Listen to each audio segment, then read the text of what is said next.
akhlak ulama terhadap ulama itu harus menjaga kehormatannya. Janganlah menjelek-jelekan antar ulama, antar kiai, apalagi subjektivitas terhadap ulama yang sedang berjuang di jalan Allah, apalagi sensitivitas fanatisme golongan, karena fanatisme golongan itu kemudian subjektivitas terjadi, dehumanisasi, menghilangkan nama baik dari ulama yang sedang berjuang di jalan Allah. Misalnya seperti saya katakan, misalnya tidak suka dengan Habib Rizik, lalu menyatakan Habib Rizik itu bukan ulama, tidak bisa baca kitab kuning. Ini subjektivitas yang jauh. Anda tidak suka dengan Habib Rizik, tapi Anda menjaga lidahnya. Anda harus menjaga lidah Anda. Anda harus menjaga akhlak. Tetapi subjektivitas itu kemudian muncul, menyatakan Habib Rizik tidak punya sanad, tidak punya guru ulama, dan itu subjektivitas karena Habib Rizik itu banyak mengkoleksi kitab dan banyak membaca kitab. Koleksinya banyak sekali, buku bacaannya banyak sekali. Dan saya sendiri ini yang alhamdulillah dikaruniai oleh Allah Subhanahu wa ta'ala titipan ribuan kitab koleksi kami, tetapi kami menyadari tidak mampu membaca semua.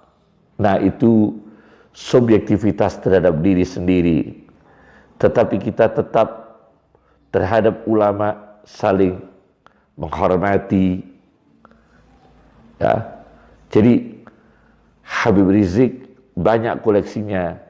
Memang beliau tekun dalam membaca kitab dan memang ahli dalam membaca kitab. Saya melihat sendiri beliau memang ahli dalam membaca kitab. Nah, itu jangan terjadi subjektivitas dan dehumanisasi terhadap figur ulama. Kemudian terhadap misalnya Adi Hidayat, Ustadz Adi Hidayat itu dulu yang ketika dia menikah, kebetulan saya yang memberikan tausiah ketika beliau menikah dengan seorang perempuan yang salihah insyaallah. Itu kami yang memberikan tausiah. Tidak lama kemudian Ustadz Adi Hidayat itu, kalau tidak salah ingat kami, waktu lebaran datang ke rumah kami membawa buku karya tulisnya. Buku itu tentang penelitian hadis. Saya lihat buku itu, kemudian saya lihat referensi dari buku itu. Kami lihat paling tidak ada 41 buku dan kitab. Yang 40 itu kitab-kitab yang berbahasa Arab, yang satu adalah berbahasa Indonesia. Saya lihat referensinya dari 41 kitab dan buku itu hampir semua ada di rumah kami. Kami tentu objektivitas ialah Adi Hidayat banyak membaca kitab. Itu lepas dari kekurangan dan kelebihan pada diri Adi Hidayat, pada diri ustadz yang lain, termasuk pada diri kami sendiri. Yang ketiga adalah Ustadz Abdul Somad. Itu juga pinter kitab, dia ahli dalam membaca kitab. Saya pernah ceramah bareng dengan beliau di Istiqlal, waktu kita bersama-sama menghormati kedatangan Habib Umar ibn Hafid dari Yaman. Ketika itu beliau Abdus Somad diberikan kesempatan untuk berpidato. Kemudian kami juga diberikan kesempatan untuk berpidato untuk menghormati kedatangan Habib Umar bin Hafid. Saya lihat sangat respon Habib Umar bin Hafid terhadap Abdus Somad, Ustadz Abdus Somad. Tentu respon ini dengan pertimbangan kearifan-kearifan. Nah. Dan satunya lulusan Libya, Ustadz Adi Hidayat, yang satu lulusan Mesir, lepas dari kekurangan dan kelebihan termasuk pada diri orang-orang yang kami sebut, termasuk pada diri kami sendiri. Nggak ada vonis dari Rasulullah Shallallahu Alaihi Wasallam siapa yang melakukan dosa kemudian vonisnya menjadi kafir. Makanya kalau suwon sing ngaos kula, ampun geman. Oh nak dosa wajib tobat. Maksiat itu jorok, maksiat itu jelek, sudah harus tobat ya gitu saja. Sampai jangan terus berlebihan menganggap kafir. Mereka nek nganggap kafir terusannya elek, halal darah. Sampai tak judono. Tragedi di Irak, di Afghanistan itu tragedi ekstremis karena setiap orang mudah mengkafir. Sunni ngafir Syiah, Syiah ngafir nopo? Sunni. Jadi tragedi takfir itu ekstrim. Kita tidak menganalisis secara politiknya ya dibikin kelompok tertentu. Nah ini yang masalah tradisi nopo takfir. Tradisi takfir itu dulu makan korban Sidina Ali Muawiyah. Di Irak, di Afghanistan makan perang bersaud takfir. Makanya ahli sunnah wal jamaah. Ya memang ahli sunnah juga punya resiko juga masalah aurat. Memang resikonya ahli sunnah gua mulai Islam Indonesia lewat India. Ulama India orang fanatik aurat. Jadi bar nikahan di masjid bariku yo tarian bareng. Enggak sih dicil babi tapi udele ra dicil. Dan mulai dicil ulama India yang menengah ya akhirnya niru ulama Indonesia. Pas akatan yang ngundang kiai bariku ono konser dang. Aku lah bolak-balik diundang. Ya seperti ono konser dang. Gus puntene nek kae jenengan tapi mengke tetep wonten konser dan itu sing kan ya jujur tekem celek omongi ngono. Wong tiang-tiang nyuwun dangdutan iki wah repot. Ya tapi ke jumene aku ngisini. Ojo kok. Wae dak gue tuh gue mau ngertos terus nak niku haram. Lucu to nek Indonesia iku akad iku nak ra kiai ra marem. Ora mungkin sing ngangkatno kok tindan utawi dalang ya ora. Tapi kon ngilangi adat dalang, tidak ya ora gaul. Kurang gaul. Lah cara anu kiai ra gak napa? Gak gaul.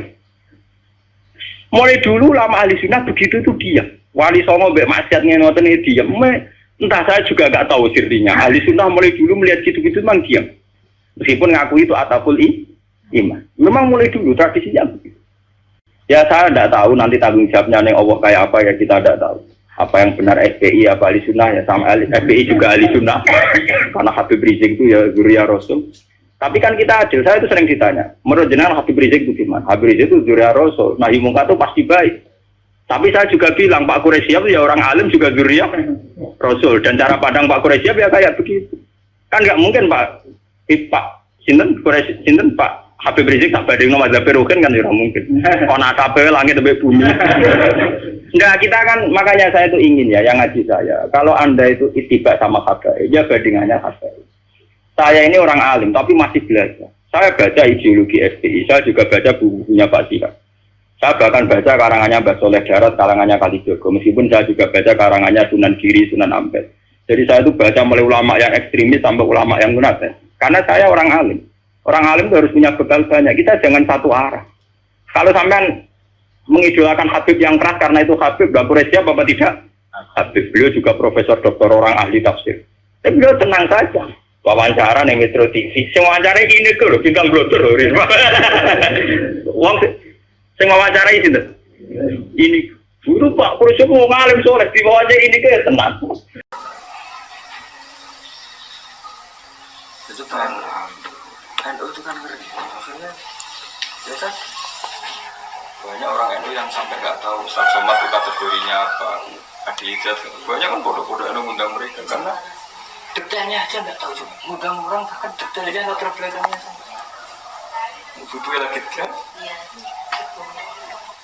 Kan lucu kan? Dan lucunya kan ya bodoh lembaga itu.